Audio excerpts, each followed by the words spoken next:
আন্তর্জাতিক অপরাধ ট্রাইব্যুনালে আজকে প্রসিকিউশনের পক্ষ থেকে আমরা একটি অ্যাপ্লিকেশন ফাইল করেছিলাম। অ্যাপ্লিকেশনটা হলো যে এই ট্রাইব্যুনালের যে তদন্ত সংস্থা এবং প্রসিকিউশনের অধীনে যে মামলাগুলো তদন্ত অবস্থায় আছে, সেই তদন্ত চলাকালীন অবস্থায় কোনো আসামি এমন কোনো হেট স্পিচ বা এমন কোনো স্পিচ দিতে পারবেন না যাতে করে এই মামলার তদন্ত বাধাগ্রস্ত হয়, এই মামলার কোনো সাক্ষী অথবা ভিকটিমরা ভীতিগ্রস্ত হয়।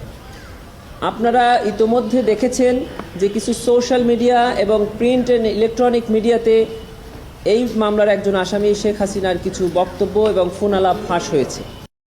এখানে তিনি কিছু বক্তব্য দিয়েছেন যেখানে আমরা দেখতে পাচ্ছি যে উনি বলছেন যে 227টি মামলা হয়েছে, অতএব 227 জনকে মার্ডার করার সার্টিফিকেট পেয়েছি, লাইসেন্স পেয়েছি। উনি আরও বলছেন যে তোমাদের বাড়িঘর পোড়াচ্ছে, তাদের কি বাড়িঘর নাই? এই শব্দগুলো দিয়ে এই মামলার ভিকটিম এবং উইটনেসদেরকে এক ধরনের থ্রেট দেওয়া হচ্ছে। যে সকল সাক্ষীরা ইতোমধ্যে আমাদের কাছে জবানবন্দি প্রদান করে গেছেন, তাদেরকে কিন্তু ট্রাইব্যুনালে এসে জজদের সামনে সাক্ষ্য দিতে হবে। এই ধরনের বক্তব্য যদি পাবলিকলি পাবলিশড হয়, ব্রডকাস্ট হয়, তাহলে আমরা ট্রায়ালের সময় এই সাক্ষীদেরকে আর ট্রাইব্যুনালে আনতে পারবো না, তারা ভীতিগ্রস্ত হবে। এবং পরবর্তী যে সাক্ষীরা আছে, এখনও ঘটনাস্থলগুলো আছে, সেখানে গিয়েও আমাদের তদন্তকারী সংস্থা, তদন্তকারী কর্মকর্তারা এই সাক্ষীদের জবানবন্দি আর গ্রহণ করতে পারবেন না।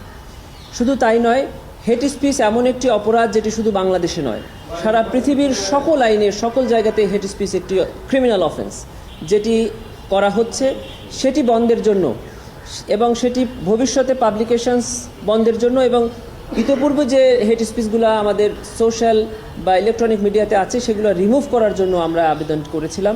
মাননীয় ট্রাইব্যুনাল আবেদনটি শুনেছেন, আমাদের ট্রাইব্যুনালের আইন শুনেছেন, আন্তর্জাতিক আইন শুনেছেন এবং আমাদের দেশে প্রচলিত বর্তমান আইনগুলোও শুনেছেন।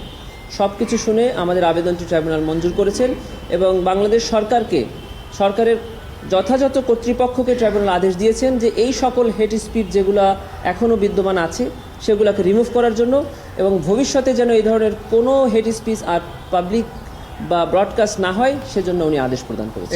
এই আবেদনটি করেছিলাম শুধু একজন আসামির ক্ষেত্রে, আসামি শেখ হাসিনা, সাবেক প্রধানমন্ত্রী, উনার জন্য এই আবেদনটি করেছিলাম, কারণ এখন পর্যন্ত শুধু উনার স্পিচগুলাই আমাদের হাতে আছে।